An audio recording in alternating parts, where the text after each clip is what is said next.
Pagbati po ng pag-ibig at kapayapaan sa inyong lahat, mga kapatid. Maligayang araw po ng pagpapasalamat sa Diyos at sa lahat ng ating mga panauhin. Welcome po sa aming paghahandog ng pagpapasalamat sa Panginoon sa araw na ito. Salamat po sa inyong pagpapaunlak na makasama namin dito sa ating paggampanin ngayong araw na ito.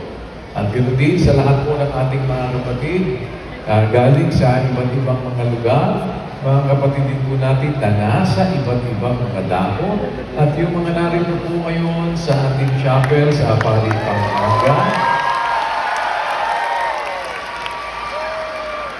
Salamat po sa Diyos sa mga pag-iingat, kami bumabati sa inyo kasabay ng ating tulong-tulong na pagiging